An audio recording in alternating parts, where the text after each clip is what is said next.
예수님께서 십자가에서 이루신 일 네 가지를 한번 집중적으로 조명해 보겠습니다.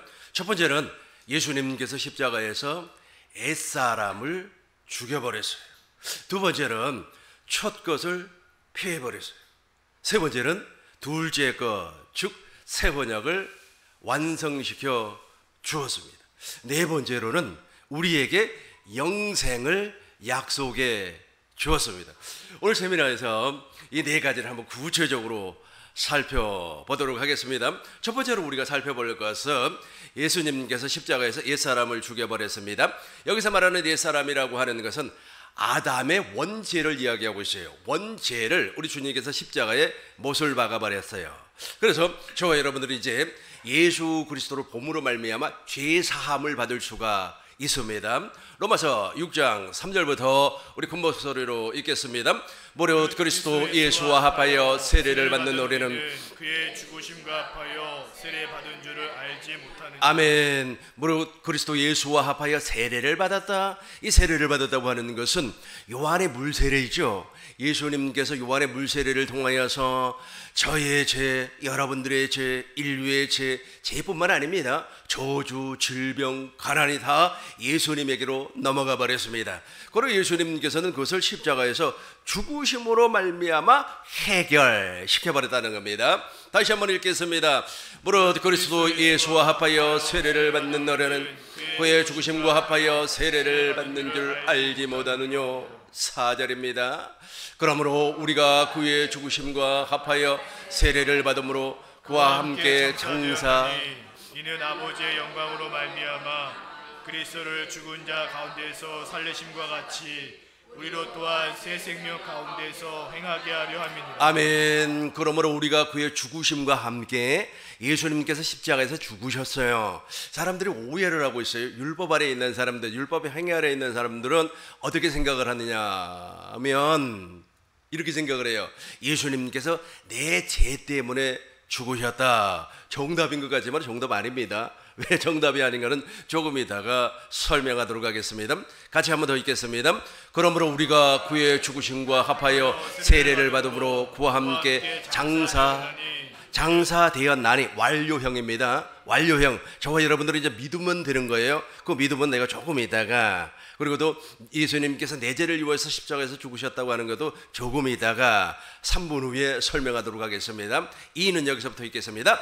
이는 예수의 영광으로 말미암아 그리스도를 죽은 자 가운데서 살리심과 같이 우리로 또한 새 생명 가운데서 행하게 하려 합니다. 아멘. 이는 아버지의 영광으로 말미암아 그리스도를 죽은 자 가운데서 부활했다는 거예요. 예수님께서 부활하심과 같이 내가 새 생명을 얻는다는 겁니다. 계속해서 5절과 6절 우리 큰 목소리로 읽겠습니다. 만일 우리가 그의 죽으심을 본받아 연합한 자가 되었으면 또한 그의 부활을 본받아 연합한 자가 되리라.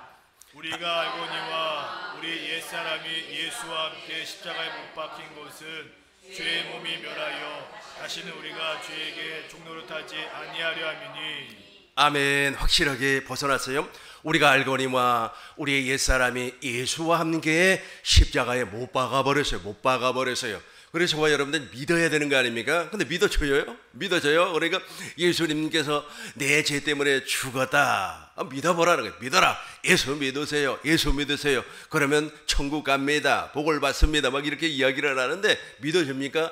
안 믿어지니까 이제 확신을 가지세요. 확신을 가지세요. 이걸 종교적인 신념이라고 하는 겁니다. 그래서 대부분의 사람들이 종교적인 신념에 사로잡혀 있어요. 그러나 저와 여러분들이 이제 믿어지는 겁니다. 어떻게 믿어지는지 이제 구체적으로 한번 살펴보도록 하겠습니다. 고린도전서 2장 9절부터 보겠습니다. 고전 2장 9절부터 보겠습니다. 이제 예수님께서 십자가에서 죽으셨어요. 기록된 바 같이 하겠습니다. 기록된 바 하나님이 자기를 사랑하는 자를 위하여 예비하신 모든 것은 눈으로 보지 못하고 귀로 듣지 못하고 사람의 마음으로 생각하지도 못했어요. 저게 무엇이냐면은 하나님께서 감추어진 십자가예요. 지금 저와 여러분들이 십자가를 지금 설명을 하고 있고 그 십자가를 지금 보아야 되는 겁니다. 계속해서 10절 읽겠습니다. 오직 하나님의 성령으로 이것을 우리에게 보이셨으니 성령은 모든 것 곧 하나님의 깊은 것이라도 통달하시느니라. 아멘. 오직 하나님의 성령이 이것을 십자가를 우리에게 어떻게 했으니 보이셨으니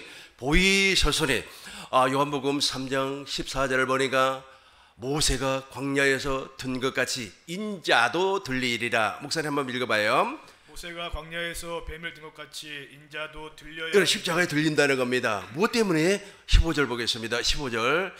이는 저를 믿는 자마다, 같이 하겠습니다. 이는 저를 믿는 자마다 영생, 우리에게 영생을 주기 위하여서 예수님께서 십자가에서 들렸다는 겁니다. 그래서 바울이 십자가는 고린도전서 1장 18절 보겠습니다. 십자가의 도가 멸망하는 사람들에게 미련한 것이요, 같이 읽겠습니다. 십자가의 도가 멸망하는 자들에게는 미련한 것이요, 구원을 얻는 우리에게는 하나님의 능력이라. 하나님의 능력이 나타나는 겁니다. 그래서 십자가가 우리를 구원시키는 것이 아니라 십자가에 매달려 있는 주님을 봄으로 말미암아 아버지의 마음을 볼 때 아버지의 마음이 내 안에 부어주는 겁니다. 소망이 부끄럽지 아니하면 하나님의 사랑이 막 부어주는 거예요. 부어줘요. 그 부어지니까 내 옛사람이 죽는 거예요. 그러니까 옛사람을 어떻게 죽여버리는 겁니까? 물속에다가 집어넣어서 수장시켜버리는 거죠.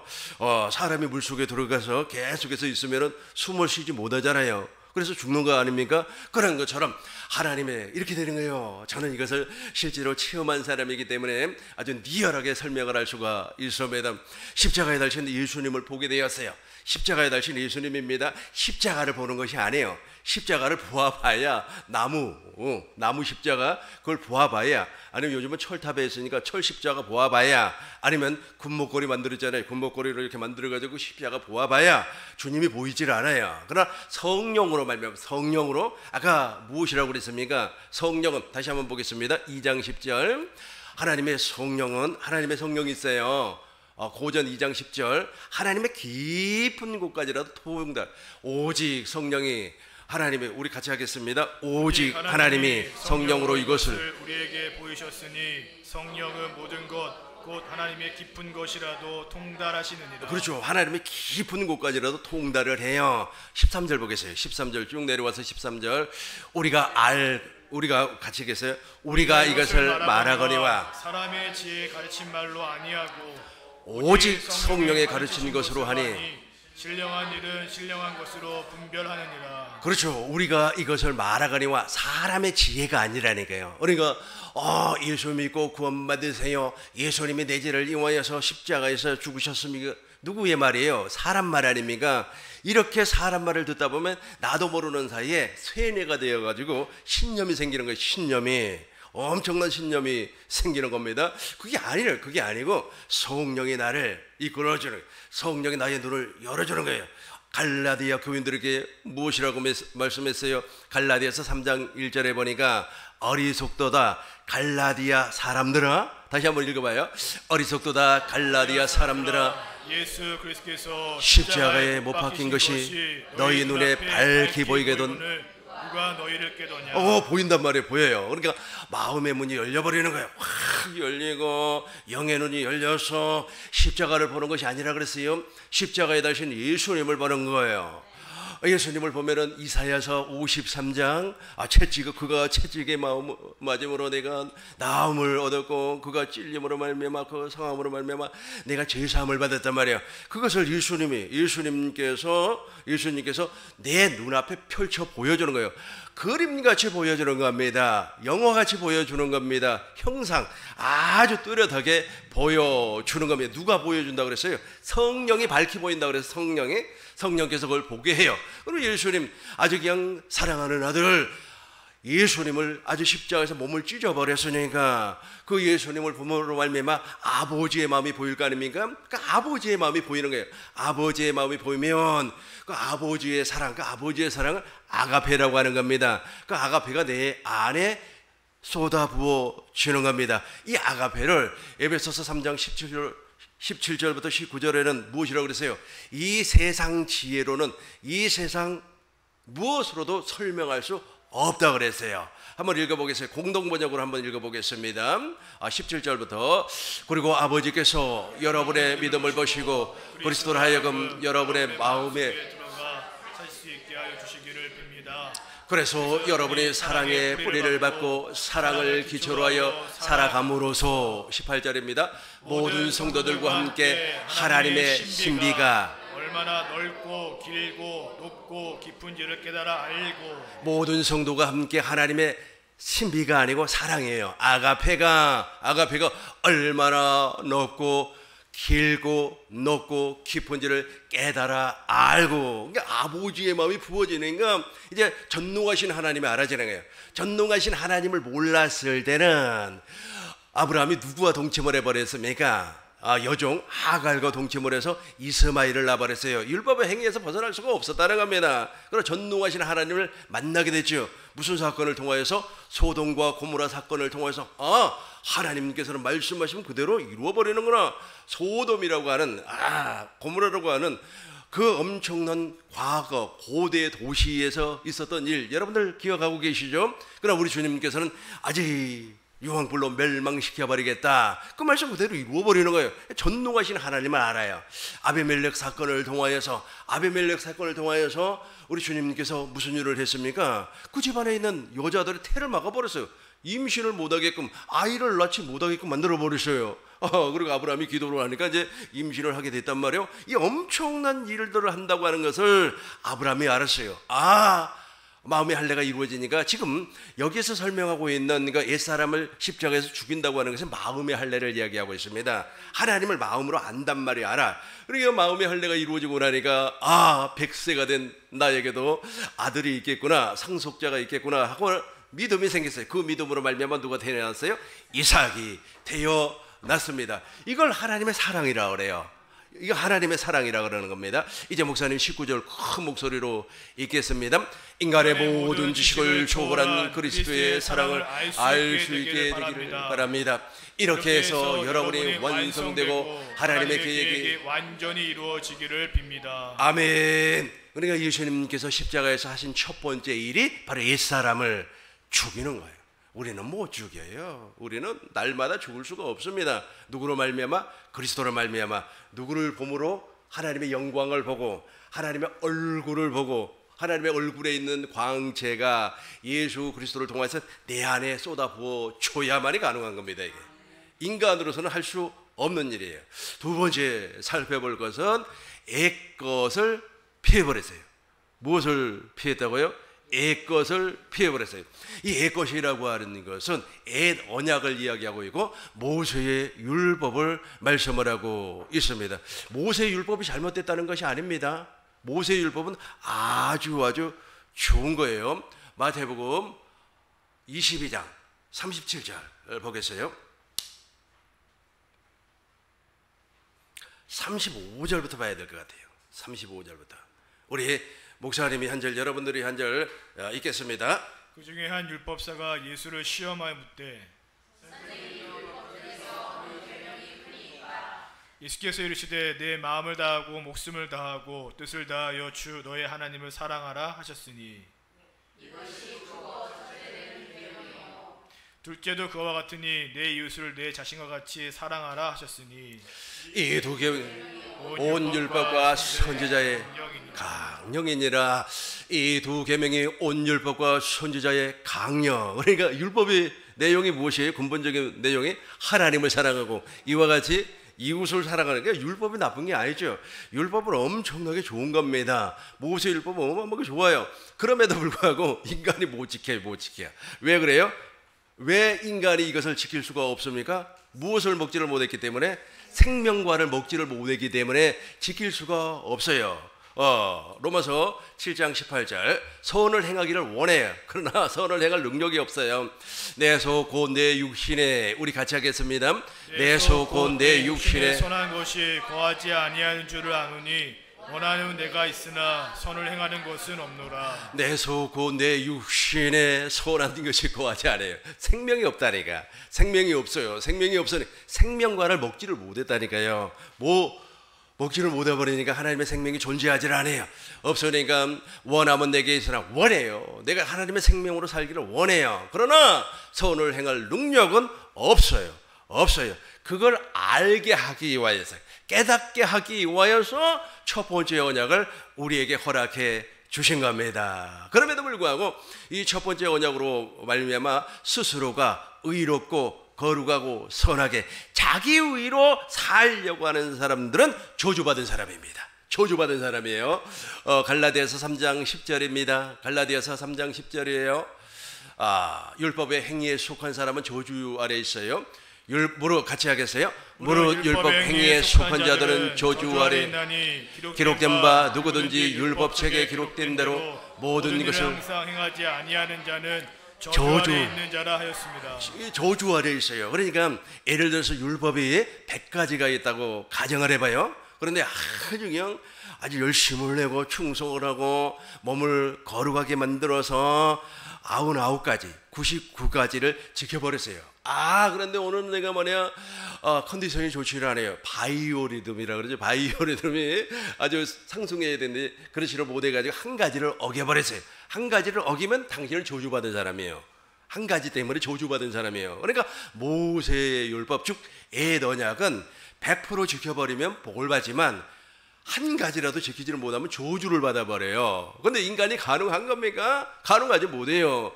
가능하지 못하기 때문에 성철 스님도 무엇이라고 했습니까? 돌아가시면서 산은 산이요 물은 물이로다. 이 말이 무슨 말입니까? 남자로서는 도무지 정욕을 이길 수가 없다는 거예요. 그럼 남자 아닙니까? 그 정욕을 이기기 위하여서 산속에 들어가서 아주 수행을 하고 그랬지 않습니까? 그럼에도 불구하고 생각 가운데 마음 가운데 아주 여자가 생각이 나더라는 거예요. 여자가 그러니까 안 된다는 거예요. 사람으로서는 도무지 율법의 행위로 살 수가 없다는 겁니다. 사람의 행위로서는 도무지 의롭고 거룩하고 선하게 살 수가 없다는 겁니다. 누구만 가능한 겁니까? 누구만 가능해요? 예수님만 가능하다니까요. 예수님만. 그래서 예수님께서 이 땅에 오실 때는 원죄 없이 말씀이 육신이 되어서 성령으로 잉태를 해서 이 땅에 오신 분입니다. 그래서 예수님은 완전한 사람이지만 완전한 하나님이에요. 예수님만 가능해요. 그러나 피조물은 불가능합니다. 불가능해요. 그 불가능하다는 것을 알게 하기 위해서, 깨닫게 하기 위해서 율법을 허락해 주었습니다. 갈라디아서 5장 4절입니다. 갈라디아서 5장 4절 우리 큰 목소리로 읽겠습니다. 율법 아래서 의롭다함을 하는 자는 너희는 그리스도에게서 끊어지고 은혜에서 떨어진 자로다. 율법 안에서 의롭다함을 얻으려는 정말로 중요한 말입니다. 여러분, 율법 아래에 있는 사람들이, 제가 우리 교회에서 늘 설교를 하지만 율법 아래, 특별히 율법의 행위 아래에 있는 사람들이 좀 인격적입니다. 또 그렇지 못한 사람도 있습니다만은 사상에 찌들어가지고, 사상에 물들어가지고 말이야 자기 편이 아니면 막 아주 거친 말하고 그런 사람도 있지만, 또 보편적으로 좀 하나님의 거룩을 추구하려고 하는 사람은 외형적으로 보면 좀 깨끗해 보여요. 인격적이라는 겁니다. 그럼에도 불구하고 그 안에는 무엇이 존재하지 아니한다고요? 생명이 없어요. 우리 조상 아담이 생명과를 먹지를 못했다니까요. 그러니까 없어요. 그래서 예수님이 생명과입니다. 예수님께서 제자들에게 또 유대인들에게 무엇이라고 했습니까? 내 살을 먹고 내 피를 마시는 자는 영생을 가졌고 그랬다. 영생을 가졌고. 그래서 예수님이 생명의 양식이 되는 겁니다. 요한복음 보겠어요? 요한복음 6장 53절 보겠습니다. 요한복음 6장 53절 예수께서 이르시되 내가 진실로 내게 이르노니 인자의 살을 먹지 아니하고 인자의 피를 마시지 아니하면 너희 속에 무엇이 없어요? 생명이 없어요. 그러니까 예수님이 생명가라. 예수님을 먹고 마셔야 되는 겁니다. 4절 보겠어요. 54절입니다. 내 살을 먹고 내 피를 마시는 자는 영생을 가졌고 마지막 날 내가 그를 다시, 마지막 날 지금을 얘기하고 있어요. 내가 예수님 부활, 내 부활이 되는 거예요. 내 생명에 지금부터 이제 하나님의 생명으로 거듭났다는 거예요. 내 생명은 제거가 돼버리고 이 생명은 제거가 되고. 55절과 56절 같이 읽겠습니다. 내 살을 참된 양식이요 내 피는 참된 음료로다. 내 살을 먹고 내 피를 마시는 자는 내 안에 거하고 나도 그 안에 거한다. 이렇게 해주기 위하여서 율법의 행위를 폐해버렸어요. 에베소서 2장 15절 보겠습니다. 에베소서 5장 15절 2장 그런즉 같이 하겠어요? 그런즉 법점으로 된 계명의 율법을 폐하셨으니 이는 이 둘로 자기 안에서 한 세 사람을 지어 화평하게 하시고 다시 한번 읽겠습니다. 법조문으로 된 계명의 율법을 폐하셨으니 이는 이 둘로 자기 안에서 한 세 사람을 지어 화평하게 하시고 그렇죠. 폐해버렸어요. 십자가에서 예수님께서 이루신 일 가운데 하나가 율법의 행위를 폐해버렸다는 거예요. 폐해버렸. 그러니까 저걸 붙잡지도 말라니까요. 골로새서 1장 20절부터 보면은 붙잡지도 말고 만지지도 말고 목사님 골로새서 1장 2장 골로새서 2장 20절 보겠어요. 지금은 에베소서죠. 골로새서 2장 20절 같이 하겠습니다. 너희가 세상의 초동학문에서 그리스도와 함께 죽었거든 어찌하여 세상에 사는 것과 같이 규례에 순종하느냐 곧 붙잡지도 말고 맛보지도 말고 만지지도 말라는 거예요. 계속해서 22절입니다. 이 모든 것은 한때에 쓰이고 없어지리니 사람의 명령과 가르침. 그 대표적인 사람이 누구예요? 아브라함, 우리 조상 아닙니까? 아브라함이 누구의 말을 들었어요? 사람의 말을 듣고 그 종과 여종과 동침을 해서 그 이스마엘이 들나귀 아닙니까? 그 들나귀가 정말 지금도 그 아랍 조상이 이스마엘 아닙니까? 그 이스마엘의 그 후손들이 지금도 엄청난 일들을 하고 있죠. 좋은 일은 아닙니다. 골로새서 1장 20절 쉬운 성경으로 보겠습니다. 23절까지입니다. 그의 목사님 같이 한번 읽어주세요. 하나님께서는 이 땅에 우리 같이 목사님과 더불어서 같이 읽습니다. 시작. 하나님께서는 이 땅에 있는 것이나 하늘에 있는 것이나 모든 만물이 오직 그리스도를 통하여 하나님께 나아올 수 있도록 정해 놓으셨습니다. 그리스도께서 십자가에서 흘리신 보혈로 평화의 길을 열어 놓으신 것입니다. 21절입니다. 이전에 여러분이 하나님과 단절되어 있었습니다. 여러분의 악한 행실 때문에 하나님과 멀어져서 마음으로는 하나님과 원수가 되고 만 것입니다. 22절입니다. 그러나 이제 그리스도께서 여러분을 하나님과 친구 사이로 화해시켜 주셨습니다. 여러분을 하나님께로 인도하기 위해 그분은 친히 사람의 몸을 입고 이 땅에 오셔서 십자가에 달려 돌아가셨습니다. 그분은 여러분들을 아무 흠없고 죄 없는 자로 만들어 하나님 앞에 세워주셨습니다. 23절 아주 중요하니까 우리 큰 목소리로 읽겠습니다. 만일 여러분이 들은 복음을 굳게 믿고 그것을 붙들고 있으면 하나님의 그 모든 일을 이루실 것입니다. 믿음 안에서 흔들리지 말고 굳게 서 계십시오. 복음 안에서 받은 소망을 잊지 말기를 바랍니다. 이제 그 복음이 온 세계로 퍼져나가고 있습니다. 나 바울은 바로 이 복된 소식을 전하는 사람입니다. 아멘. 이 복음을 굳게 붙잡고 추억것을 폐해버렸어요. 그러면 이 복음이 무엇인가? 세 번째 우리가 살펴볼 것은 우리 주님께서 십자가에서 이루신 일. 세 번째예요. 오늘 네 가지만 설명을 하고 그 부수적인 것은 여러분들이 연구하시기를 바라겠습니다. 세 번째는 추억것을 폐하고 저 복음 두 번째 것을 세워주셨습니다. 히브리서 10장 9절입니다. 히브리서 10장 9절 우리 큰 목소리로 읽겠습니다. 히브리서 10장 9절 그 후에 말씀하시기를 보옵소서 내가 하나님의 뜻을 행하러 왔나이다 하심은 그 첫째 것을 폐하시면 둘째 것을 세우려 하심이라. 그 첫째 것을 폐하시면 그 둘째 것, 저 둘째 것이 무엇일까요? 저 둘째 것이 바로 이겁니다. 지금부터 좀 설명을 하겠어요. 둘째 것은 첫 것하고 차이가 있어요. 첫 번째 것은 모세 계명으로, 모세 율법으로 그걸 지키면 복을 받지만 지키지 못하면 저주를 받아요. 이 저주를 받아요. 그래서 인간은 모세 율법으로 말미암아 의롭고 거룩하고 선하게 살 수가 없다. 그래서 모세의 율법은 누구에게로 인도하는 몽학선생? 그리스도에게로 인도하는 몽학선생에 불과합니다. 근데 둘째 것은 달라요. 둘째 것은 저주가 없어요. 그냥 믿기만 하면 되는 겁니다. 이 믿게 해주는 분이 누구라고요? 성령이에요. 성령 하나님께서 믿게 해 주시는 겁니다. 인류가 타락을 해버렸어요. 왜 타락을 했습니까? 하나님의 말씀을 듣지 아니하고 마귀의 말을 듣고 먹지 말라고 하는 선악을 알게 하는 나무의 열매를 먹고 타락했다고 그랬죠. 이 타락이라고 하는 것은 하나님과 단절이 되어버리다.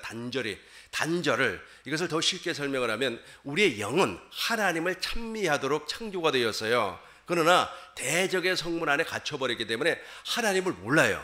하나님을 느낄 수도 없어요. 깨달을 수도 없어요. 감정도 다 인간, 세상을 위한 감정이고 의지도 세상으로 쫓아가는 의지, 지식도 동일하게 세상 지식만 막 취하려고 하는 겁니다. 요즘 서점에 가면은 돈 버는 방법, 돈에 관련 재산을 어떻게 하면 중시할 수 있을까라고 하는 책들은요 불티나게 팔립니다. 이 지식이 무슨 지식이기 때문에 세상 지식이기 때문에 이걸 타락이라고 그래요. 그래서 이것을 좀 격하게 표현하면 영이 죽어버린 거예요. 영이 죽었다고 하는 것은 영이 기능을 못한다는 거예요. 하나님을 찬미하는 기능을 못한다는 거예요. 누구의 기능을 하는 거예요? 마귀의 기능을 하는 겁니다. 그래서 우리 주님께서 이 상황에서 아담과 여자가 생명나무 열매를 따먹고 영생을 할까 두려워했어요. 창세기 3장 20절을 보니까 두려워했어요. 그래서 우리 주님께서, 우리 하나님께서 이 사람들을 에덴에서 쫓아내버리고 선악을 알게 하는 나무가 아니고 생명과를 아주 그냥 지켰어요. 우리 창세기 3장 20절 보겠어요. 20절 저것을 지켰어요. 아담의 그 안에 22절 보겠습니다. 22절 여호와 하나님이 이르시되 보라 이 사람이 선악을 아는 일에 하나같이 되었으니 그가 그 손을 들어 생명나무 열매도 따먹고 그렇죠. 생명나무 열매를 따먹고 영생. 그러니까 지금 타락을 해버렸는데 저 생명나무 열매를 다 먹어버리면 우리 주님이 하나님이 누구의 종이 돼버리는 겁니까? 마귀의 종이 돼버리니까 24절 보겠어요. 24절 같이 하겠습니다. 이같이 하나님이 사람을 쫓아내시고 에덴 동산 동쪽에 그룹들과 두루두는 불칼을 두어 생명나무의 길을 지키게 하시니라. 그렇죠. 쫓아내버렸어요. 그래서 생명나무 열매를 먹지 못하게끔 만들어버렸어요. 그럼에도 불구하고 창세기 3장 15절과 21절에서 누구를 보내주시겠다, 메시아 그리스도를 보내주시겠다고 약속을 합니다. 약속. 이건 조건이 없잖아요. 이 약속을 믿으면 돼요. 그러고 나서 이 약속을 아벨이 믿으시고 그 다음에 노아가 믿었고 한 사람을 선택을 하는데 그 사람이 바로 아브람이에요. 아브람과 언약을 맺습니다. 완전한 자의 삶을 살게 해주겠다. 마음의 할례를 베풀어서 그 믿음을 통해서 이삭이 태어나면 그 이삭의 씨로 그리스도를 보내주시겠다고 약속을 해요. 그래서 아브람과 이삭과 야곱의 언약을 우리는 보편적으로 무엇이라고 하느냐 하면 조건이 없는 믿음의 언약이라고 그래요. 생명의 언약이라고 합니다. 그래서 아브라함에게도 그 생명이 누굽니까? 이삭 아닙니까? 그죠? 이삭의 씨로 메시아가 오니까 그러고 나서 그 언약이 구체적으로 나타나는 것이 바로 이스라엘과 맺은 언약입니다. 야곱과 맺은 언약이에요. 야곱이 이스라엘 아닙니까? 야곱이 약국강 나루에서 어떤 사람과 천사와 막 희롱을 해요. 희롱을 해서 나에게 축복해 주세요. 그러니까 네 이름이 무엇이냐?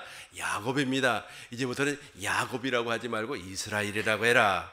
너는 하나님과 사람과 괴로워서 이겼다. 그래서 그 이스라엘과 언약을 맺어요. 430년이 지난 후에 언약을 맺는데 그 언약의 내용이 무엇입니까? 너와 내 자손의 마음에 할례를 베풀고 마음을 다하고 뜻을 다하고 성품을 다해서 하나님을 사랑하게 해. 그리고 누구의 생명을 주겠다? 하나님의 생명을 주겠다. 이 하나님의 생명이 예수님입니다. 예수 그리스도를 내 안에 주겠다는 거예요. 내 안에 계신 그리스도가 지금 복음 아닙니까? 그리고 나서 이제 그리고 그 언약을 맺고 엄청나게 시간이 한 1000년의 시간이 지납니다. 그리고 나서 이제 에레미야 선지자를 통하여서 새 언약을 선포하게 만들어요. 이 새 언약의 내용이 무엇입니까? 새 언약의 내용이 하나님의 법을 우리 생각에 기록하고 우리 마음에다가 기록을 하고 작은 자로부터 시작해서 큰 자까지 누구를 안다 그랬어요? 하나님을 알게 한다 그래요. 구약에 모든 사람들이 바로 이 새 언약을 믿었다는 겁니다. 모든 사람들은 아니겠습니다만 믿음의 사람들이 저 새 언약을 믿었어요. 저 새 언약이 무엇이냐면 오실 메시아예요. 오실 메시아. 구약학자들 있지 않습니까? 대다수의 구약학자들이 저 새 언약을 무엇이라고 하냐 하면 멜기세덱의 반찬을 쫓아오신 그리스도라 그래요. 새 언약 한번 읽어보겠습니다. 새 언약 목사님 예레미야 31장 34절 보겠습니다. 34절 33절부터 읽겠습니다. 그러나 그날 후에 내가 이스라엘과 맺은 언약은 이러하니 곧 내가 나의 법을 그들 속에 두며 그들 마음에 기록하여 나는 그들의 하나님이 되고 그들은 내 백성이 될 것이라. 여호와의 말씀이라. 34절입니다. 그들이 다시는 각기 이웃과 형제를 가리켜 이르기를 너는 여호와를 알라 하지 아니하리니 이는 작은 자로부터 큰 자까지 다 나를 알기 때문이라. 너무너무 중요한 겁니다. 작은 자로부터 시작해서 큰 자까지 다 안다는 거예요. 아는 거예요. 주님을 알게 된다는 겁니다. 구약의 대다수의 학자들이 무엇이라고 이야기한다고요? 저 내용 있잖아요. 저와 여러분들 금방 읽었던 거, 저것을 오실 메시아 예수님으로 설명을 하고 있어요. 예수님께서 멜기세덱의 반찬을 쫓아 오셨어요. 멜기세덱이 어떤 분입니까? 아브라함이 4개국 동맹국과 전쟁을 해서 이겨요. 승리하고 돌아와요. 그러니까 살렘 왕 멜기세덱이 떡과 포도주를 가지고 나왔어요. 여기서 말하는 떡은 무엇입니까? 교회를 얘기해요. 주님의 몸, 우리를 교회로 놔주겠다는 거예요. 우리를 교회로 이 떡은 내 몸이니, 이 떡을, 포도주는 뭡니까? 포도주는 이 잔은 내 피로 세운 새 언약이네. 그러니까 멜기세덱의 반찬을 쫓아 오신 예수님께서 내 안에 새 언약을 이루어 주시고 나를 그리스도의 몸으로 낳아주겠다라고 하는 약속입니다. 지금 제가 설명하는 것은 구약의 학자들이 그렇게 이야기하고 있다는 겁니다. 그래서 예수님을 새 언약의 중보자라고 그래요. 히브리서 9장 15절입니다. 같이 읽겠습니다. 이로 말미암아 그는 새 언약의 중보자시니. 여기까지만 보세요. 여기까지만 읽어요. 이로 말미암아 그는 새 언약의 중보자 그래요. 예수님은 새 언약의 중보자. 다시 정리하겠습니다. 그 새 언약, 그 다음에 두 번째 언약. 그러니까 두 번째 언약이라고 하는 것은 야곱과 맺은 언약 아닙니까? 그리고 야곱의 아버지가 이삭이에요. 이삭과 영원한 언약을 맺었어요. 그 이삭의 아버지가 아브람입니다. 아브람과 하나님께서 할례 언약을 맺고 너를 완전한 자로 만들어주겠다. 그리고 이제 누구를 보내주겠다? 그리스도를 보내주시겠다 약속을 했어요. 그래서 아브람과 이삭과 야곱의 언약, 새 언약은 같은 내용과 같은 맥락을 가지고 있어요. 그래서 구약의 학자들이 무엇이라고 얘기한다고요? 새 언약이 바로 예수다. 예수 그리스도가 새 언약이다. 이렇게 주장을 해요. 그러니까 내 안에서 새 언약이 이루어졌다고 하는 것은, 지금 내 안에서 새 언약이 이루어졌다고 하는 것은 지금 내가 교회로 태어나다는 거예요. 그리스도의 몸이 됐다는 겁니다. 여러분, 예수님은 있잖아요. 몸이 없으면 아무 일도 못해요. 우리의 머리가 예수님 아닙니까? 예수님이 머리예요. 고린도 후서 11장 3절인가? 한번 봐요, 목사님. 전서 3장인가 후서 3절인가 모르겠네. 전서 3장인가 보다. 그러니까 남자의 머리는 우리 같이 읽겠습니다. 그러나 나는 너희가 말하기를 원치 아니하노니 머리는 그리스도요 여자의 머리는 남자요 그리스도의 머리는 하나님이에요. 그리스도의 머리는 하나님. 그러니까 제가 물과 성령으로 거듭났어요. 여러분들도 물과 성령으로 거듭났어요. 주님의 몸이 됐어요. 그럼 머리는 누구라는 뜻입니까? 예수님이요. 그리스도가 이제 머리예요. 그 머리는 몸이 없으면 아무것도 못해요. 머리가 그리스도인데 그리스도께서 오늘 여의도를 가고 싶어요. 그럼 못 가요.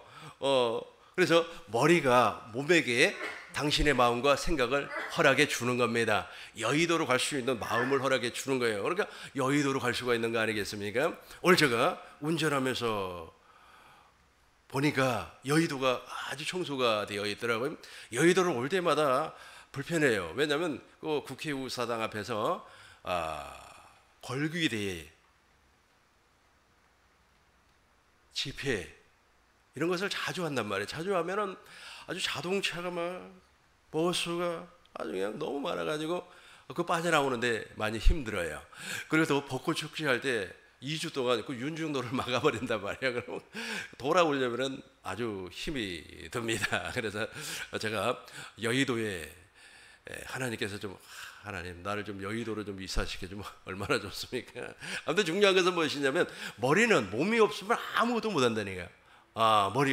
그러니까 머리는 꼭 몸을 통하여서 일을 하는 겁니다. 두 번째는 머리와 몸은 생명이 같아요. 세 번째는 머리가 주는 생각과 마음으로만 몸이 움직여야만이 그 사람이 정상적인 교회입니다. 그런데 머리는 여의도로 가라. 그런데 몸은 내 생각이에요. 아이고 무슨 말씀입니까? 여의도 복잡해서 안 됩니다. 저기에 있는 우리 목사님이 목회하고 계시는 저 신림동으로 가야 됩니다. 이렇게 해버리면 이 머리하고 몸이 이게 맞아요? 안 맞잖아요.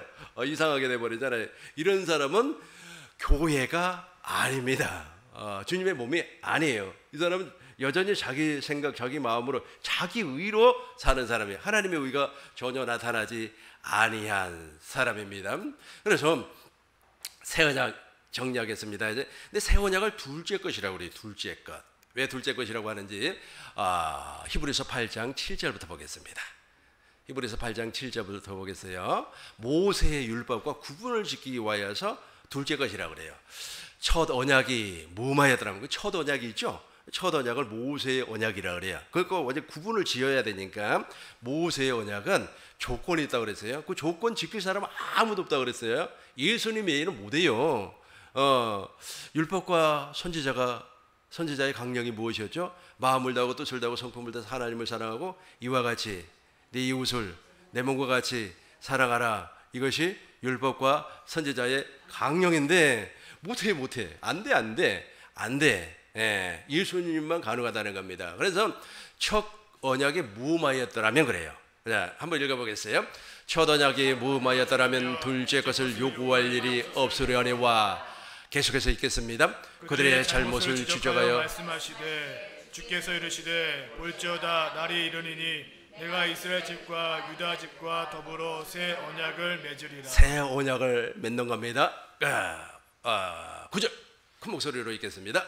또 주께서 이르시기를 이 언약은 내가 그들의 열조의 손을 잡고 애굽 땅에서 인도하여 내던 날에 그들과 맺은 언약과 같이 아니하도다. 그들은 내 언약 안에 머물러 있지 아니하므로 내가 그들을 돌보지 아니하였노라. 그렇죠. 첫 번째 언약에 속해 있으면 하나님께서 돌보지 않는 날이에요. 계속해서 10절 큰 목소리로 읽겠습니다. 또 주께서 이르시되 그날 후에 내가 이스라엘 집과 맺을 언약은 이것이니 내 법을 그들 생각에 두고 그들 마음에 이것을 기록하리라. 나는 그들에게 하나님이 되고 그들은 내게 백성이 되리라. 11절 읽겠습니다.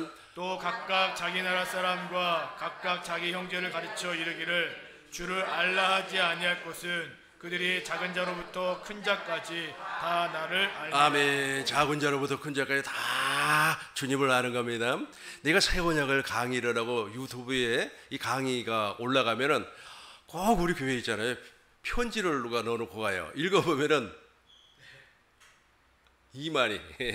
이만희를 추종하는 아주 젊은 청년이에요. 그러면서 자기는 새 언약을 통하여서 행복하다고. 내용을 읽어보면 다 이상한 소리예요. 이만희는 무엇이라고 얘기하냐면 새 언약을 요한계시록이라고 그래요. 요한계시록. 그래서 요한계시록이 새 언약인데 요한계시록을 풀 수 있는 사람을 목자라고 그래요. 또 요한계시록을 풀 수 있는 사람을 보혜사라고 그래요. 그래서 자기가 목자하고 자기가 보혜사이기 때문에 새 언약 즉 요한계시록을 풀 수 있는 사람이라 그렇게 주장을 해요. 그러니까 자기가 보혜사는 성령 아닙니까? 자기가 예수님이라는 뜻이에요. 그리고 자기 요한계시록은 새 언약과 전혀 관계가 없는 겁니다. 새 언약과 요한계시록은 무엇입니까? 묵시예요. 묵시. 장차 나타날 묵시. 묵시라는 말 간단히 해석하겠습니다. 본래 이 세상은 죄악으로 관영해 있어요. 그래서 그 죄악으로 말미암아 희망이 없습니다. 사람들에게 희망이 없어요. 막 돈을 그렇게 많이 벌어도 아주 그냥 질병이 오고 돈을 많이 가지고 있는다고 할지라도 불안이 오고 그리고 막 전쟁과 기근이 막 도처에서 막 나타나고 그러지 않습니까? 이걸 혼돈의 세상이라고 그래요. 이 혼돈의 세상을 어떤 강력한 군주가 나타나요. 그 강력한 군주가 이제 예수님이라는 뜻의 묵시를 제가 지금 설명을 하는 겁니다. 강력한 군주가 나타나서 이 죄악 세상을 심판을 해버려요. 심판을 하고 새하늘과 새 땅, 새로운 세상을 만들어 준다라고 하는 것이 묵시예요. 그러니까 요한계시록은 그 묵시란 말이에요. 묵시. 그러니까 우리 주님께서 이 땅에 재림하셔가지고 죄악 세상을 심판하고 무엇을 만들어주는 겁니까? 새하늘과 새 땅, 즉 천년왕국과 영원한 하나님의 나라를 우리에게 허락해 주는 겁니다. 이게 요한계시록인데 요한계시록을 새 언약이라는 게 새 언약이라는 참 이상한 사람 아닙니까? 그래도 어쩌겠습니까? 계속해서 편지를 보내주시는데 오늘 이 강의 또 유튜브에 올라가면은 그 젊은 처녀가 또 편지 써서 편지를 손편지로 이렇게 써요. 써가지고 여기다 꽂아놓고 가요. 그럼 내가 읽어봐요. 중간쯤 읽으면 또 화가 올라오려고 그래요. 그러니까 찢어가지고 갖다 버리고요. 말도 안 되는 소리를 하니까 근데 그 자기네들은 그게 옳다는 거예요. 세뇌가 됐다는 거예요. 세뇌가 되면 그 정도로 무서워요. 엄청나게 무섭습니다. 중국 사람들이 교과서에서 그렇게 배운다고 그래요. 난 그걸 몰라서요. 한국은 가난하고 더럽고 추접한 나라다. 돈이 없어가지고 말이야 고기도 못 먹고 야채도 못 사고 말이야 수박은 아예 사 먹지도 못한다. 이렇게 교육을 받는다고 그래요. 근데 교과서에 그게 나와 있다는 거예요. 그러면서 이제 중국은 막 위대하고 어쩌고 저쩌고 막 하는 거예요. 이렇게 교육을 받았어요. 이 젊은 친구들이 90년대 이후에 출생하는 이 친구들이 그 시진핑인지 뭔지 하는 그 사람에게 교육을 이제 공산주의 교육을 그렇게 받은 거예요. 공산당한테 그렇게 받아가지고 이 친구들이 이제 뭐 유럽인이 아니면 미국인이 이렇게 이제 유학을 가면은 자기가 배운 것이 정당한 거라고 막 주장을 하는 거예요. 그럼 교수가 그걸 이제 교정을 해줘요. 그게 아니다. 교정을 해주면 안 믿으려고 해요. 안 믿으려고 해요. 똑같아요. 그러니까 새 언약이라고 그렇게 세뇌를 당해버렸기 때문에 아무리 새 언약이 그게 아니고 새 언약이 생명의 언약이거든요. 그러니까 새 언약을 설명하려면 어디서부터 설명을 해야 되는 겁니까? 생명가부터 설명을 해 내려와야 되는 거 아니겠습니까? 그런데 그 자체를 안 믿으려고 하는 거예요. 세뇌가 이미 돼버렸기 때문에 참 불쌍해요.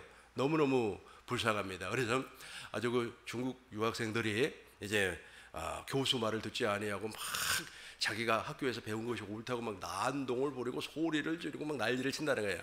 그러니까 교수들도 하다 안 되니까 포기를 하거나 아니면 그 학교에 학칙을 위반하면 퇴학을 시켜버리는 거죠. 참 불쌍해요. 세뇌당하면 그 정도로 무섭습니다. 이제 마지막으로 살펴볼 것은 예수님께서 우리에게 영생을 약속하셨습니다. 마태복음 22장 16절입니다. 자기 십자가를 지고 마태복음 22장 16절 우리 읽겠습니다. 24절을 읽겠어요. 16장 24절 아니 24절 마태복음 그건 조금 이따가 하고 자기 십자가를 마태복음 16장 목사님 마태복음 16장 24절 읽겠습니다. 이에 예수께서 제자들에게 이르시되 누구든지 나를 따라오려거든 자기를 부인하고 자기의 십자가를 지고 나를 따를 것입니다. 저기 십자가가 나오죠. 저 십자가를 져야만 이제 우리가 영생을 얻는 겁니다. 마태복음 19장 16절 보겠습니다. 어떤 사람이 영생에 대해서 물어봐요. 마태복음 19장 16절 목사님 천천히 찾아주세요. 어떤 사람이 주께 와서 이르되 선생님이여 내가 무슨 선한 일을 하여 영생 우리 주님께서 자기 십자가를 지고 따르라 그랬잖아요. 자기 십자가를 져야 아까 목사님 한 번 더 읽어봐요. 마태복음 아니 아까 그거 우리 다시 한 번 더 읽어요. 마태복음 16장 24절 다시 한 번 더 읽어요. 다시 한번 이에 예수께서 제자들에게 이르시되 누구든지 나를 따라오려거든 자기를 부인하고 자기가 부인 안 되는 겁니다. 계속해서 25절 보겠습니다. 25절 누구든지 제 목숨이 자기예요. 제 목숨이 자기 예, 자기예요. 그 다음에 26절 보겠습니다. 26절 사람이 만일 온 천을 얻고도 자기 목숨을 잃으면 제가 정말로 힘들죠.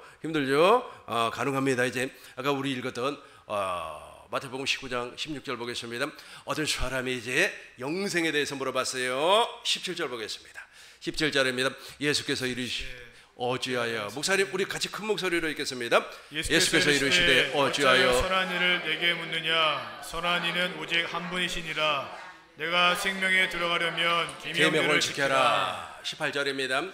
이르시되 어느 계명입니까? 예수께서 이르시되 살인하지 말라, 간음하지 말라, 도둑질하지 말라, 거짓 증언하지 말라. 19절입니다. 내 부모를 공경하라, 내 이웃을 내 자신같이 사랑하라 하신 것이니라. 20절 그 청년이 이르되 이 모든 것을 내가 지켜사온데 아직도 무엇이 내게 부족합니까?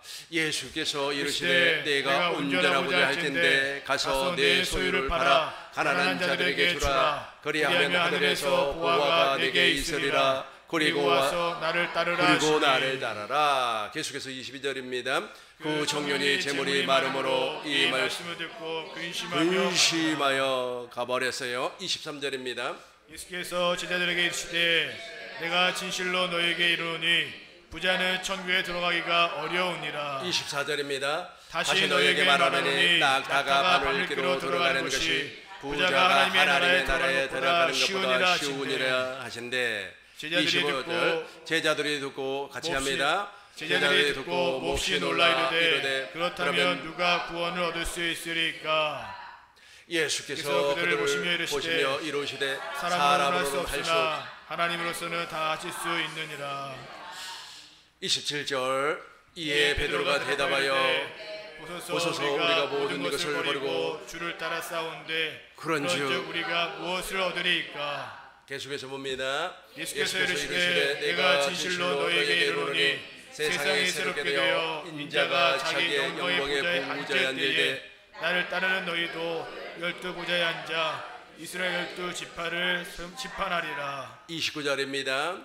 또 내 이름을 위하여 집이나 형제나 자매나 부모나 자식이나 전토를 벌인 자마다 여러 배를 받고 또 영생을 상속하리라. 영생을 상속하리라. 아까 자기를 부인한다고 무엇을 버리라는 게 목숨을 버리라는 거예요. 그러니까 우리 옛사람의 목숨은 우리 주님께서 허락하지 아니에요. 그걸 어디에다 못 박으라는 겁니까? 십자가에. 또 내 이름을 위하여, 목사님 같이 읽어줘요. 또 내 이름을 위하여 집이나 형제나 자매나 부모나 자식이나 전토를 벌인 자마다 여러 배를 받고 또 영생을 상속하리라. 아멘. 21절 한번 보겠어요. 그러니까 부자는 있잖아요. 그러니까 부자는 옛사람을 얘기하고 있습니다. 세상이죠. 세상을 추구하는 그 옛사람, 그 생명을 가지고는 절대로 천국을 못 가요. 잘 알으시잖아요. 물과 성령으로 거듭난 하나님의 생명으로는 낙타가 바늘귀 안으로 들어가 버린다니까. 이게 불가능한 일이지만 하나님께서 100세에 어떻게 자식을 낳습니까? 그럼에도 불구하고 마음의 할례가 이루어지니까 그 하나님의 약속이 믿어진단 말이에요. 누가 태어났어요? 이삭이 태어났어요. 아브라함이 지금 어디 안으로 들어가 버렸어요? 바늘귀 안으로 들어갔다니까요. 바늘귀 안으로. 그러나 육신의 생명을 가지고는 절대로 안 돼요. 불가능한 일입니다. 그래서 예수님께서 자기를 부인하라. 그리고 자기 십자가를 지라는 거예요. 네 목숨 부인하라. 우리 목숨 있잖아요. 목숨 부인하라고 하니까 이게 생물학적인 목숨을 부인하라는 것이 아니고 우리의 옛사람 있잖아요. 그 옛사람을 십자가에 못 박으라는 겁니다. 목사님 읽어주세요. 예수께서 이르시되 내가 온전하고자 할진대 가서 내 소유를 팔아 가난한 자들에게 주라. 그리하면 하늘에서 보화가 내게 있으리라. 그리고 와서 나를 따르라 하시니.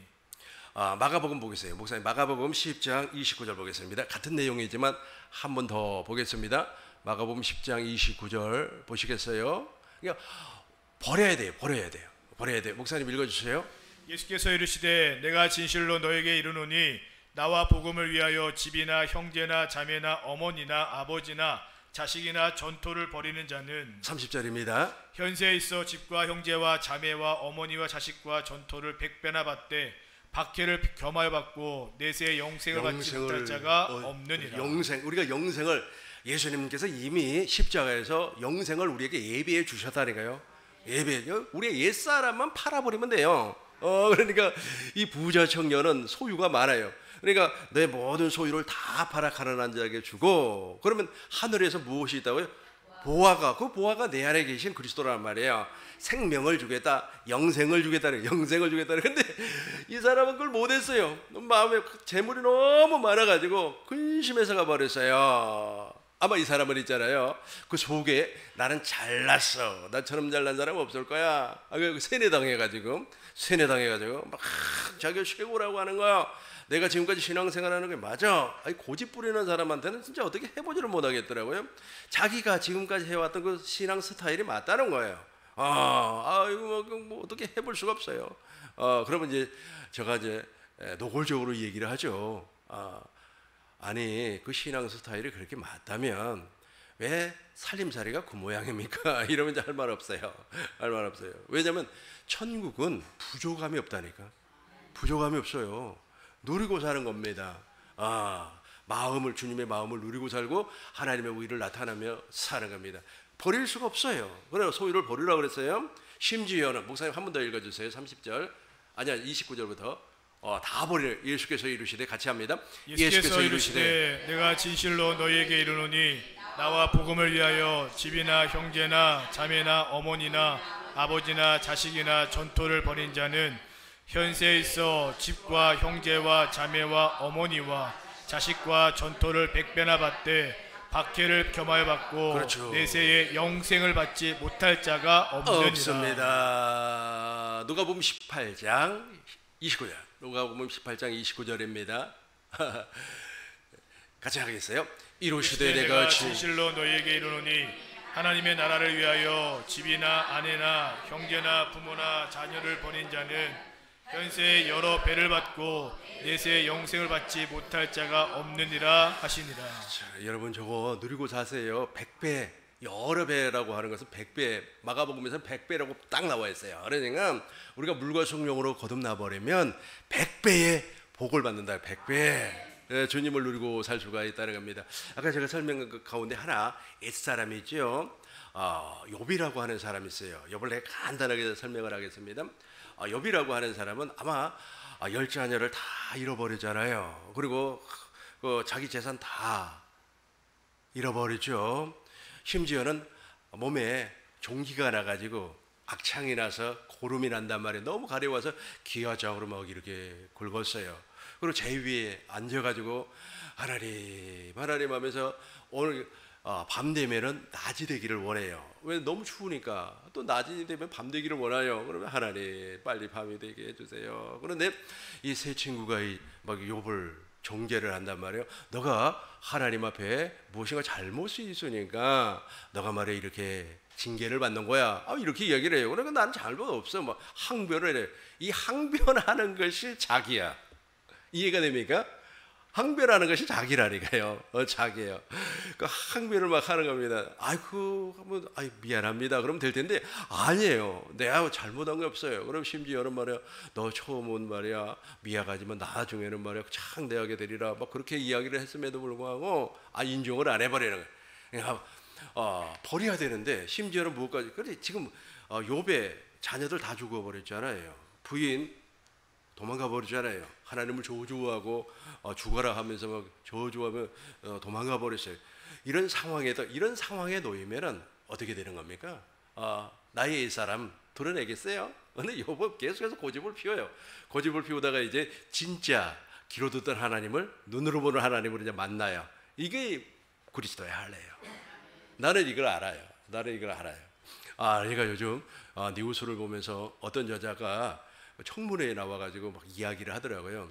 아무리 봐도 내가 한쪽 귀를 막고 들어봐도 그분에게 문제가 있어요. 엄청나게 많이 돈을 유용을 했더라고요. 뭐 6억이니 뭐 8억이니 뭐 남의 돈을 그렇게 써버렸더라고요. 그러면 무엇이라고 해야 되겠어요? 미안합니다. 죄송합니다. 내가 죽을 죄를 지었습니다. 어떤 벌이라도 달게 받겠습니다. 이렇게 하면 얼마나 아름다워요. 근데 옛사람은 그렇게 못한다니까요. 옛사람은 그렇게 못해요. 그래서 그 옛사람을 파는 것이 소유를 버리는 겁니다. 안 팔아져요. 근데 우리 주님은 사준다 그래요. 십자가에서 이미 그걸 이루어 버렸기 때문에 이해가 되죠. 이제 우리 교환 있잖아요. 맨 마지막 누가복음 14장 목사님 읽어주세요. 26절. 오늘 결론이에요. 결론.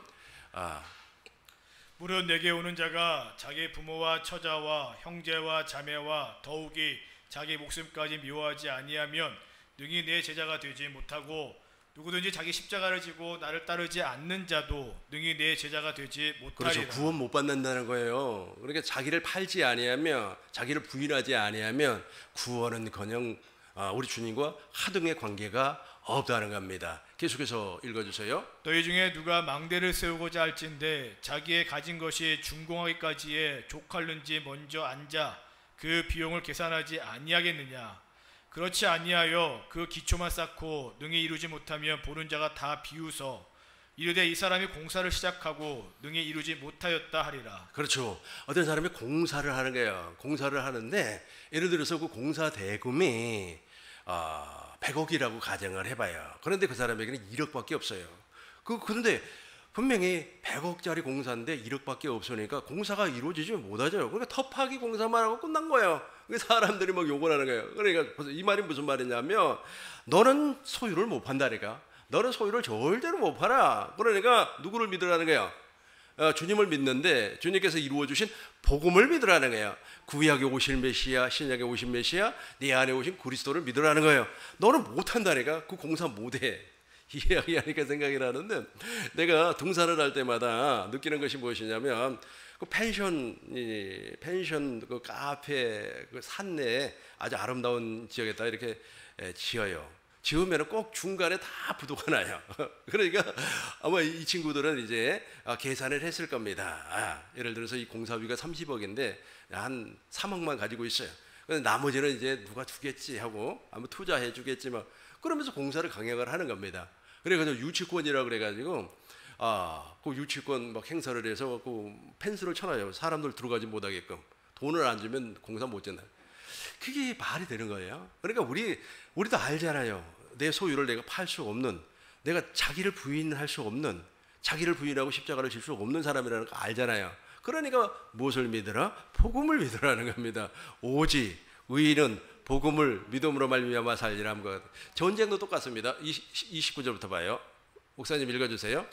그렇게 아니하여 그 기초만 쌓고 능히 이루지 못하면 보는 자가 다 비웃어 이르되 이 사람이 공사를 시작하고 능히 이루지 못하였다 하리라. 31절부터요. 또 어떤 임금이 다른 임금과 싸우러 갈 때에 먼저 앉아 1만 명으로서 저 2만 명을 거느리고 오는 자를 대적할 수 있을까? 자, 이 부분도 헤아리지 아니하겠느냐. 이 부분도 좀 설명을 하겠어요. 적군이 2만의 군대를 몰고 와요. 나는 1만밖에 없어요. 싸움 반드시 져요. 그런데 어리석은 사람은 아주 똥배장을 부르면서 아니야 이길 수 있어 하고 전쟁을 해요. 그럼 2만이 승리하죠. 그리고 자기 것 다 잃어버리잖아요. 그런데 지혜로운 사람은 어떻게 하는 거예요? 화친을 하는 거예요. 화친을 해가지고 우리 서로 화해하자, 전쟁하지 말자 라고 얘기를 한다는 겁니다. 똑같습니다. 우리가 옛사람을 팔 수 없다니까. 그래서 복음을 믿으라는 거예요. 복음을 믿음으로 말미암아 옛사람이 제거된다. 우리가 첫 번째 살펴봤던 내용이 바로 그겁니다. 목사님 한번 읽어주세요. 만일 못할 터이면 그가 아직 멀리 있을 때에 사신을 보내어 화친을 청할지니라. 이와 같이 너희 중에 누구든지 자기의 모든 소유를 버리지 아니하면 능히 내 제자가 되지 못하리라. 아멘. 여기까지 읽어요. 시작. 이와 같이 너희 중에 누구든지 자기의 모든 소유를 버리지 아니하면 능히 내 제자가 되지 못하리라. 계속해서요. 소금이 좋은 것이나 소금도 만일 그 맛을 잃으면 무엇으로 짜게 하리요. 35절입니다. 땅에도 거름에도 쓸데없어 내버리느니라. 들을 귀 있는 자는 들을지어다 하시니라. 아멘. 여러분 들을 귀가 다 있죠. 소금 언약이 그러니까 복음을 믿음으로 말미암아 소금 언약이 이루어지는 겁니다. 소금 언약의 내용이 무엇입니까? 제사장들이 먹을 음식이 있어요. 음식. 저와 여러분들은 그 음식이 무엇인지 알고 있죠. 예수님의 살과 피 살리는 것은 영이요 육은 무익하니라. 내가 너희에게 말하는 말씀이 영이요 생명. 그 생명을 먹으라는 거예요. 그 생명을 먹는 것이 바로 소금 언약이에요. 이 소금 언약이 이루어져 버리니까 우리는 이제 머리 대신 예수님과 한 몸이 되어 교회가 되어 이 땅에서 천국을 누리고 사는 겁니다. 마지막 네 번째와 우리가 첫 번째 살펴봤던 것과 이렇게 연결을 시키면 어떻게 되는 거예요? 그러니까 십자가에서 우리의 옛사람을 죽이니까, 옛사람을 팔아버리니까 무엇이 나에게 이루어진다? 영생이 이루어지는 겁니다.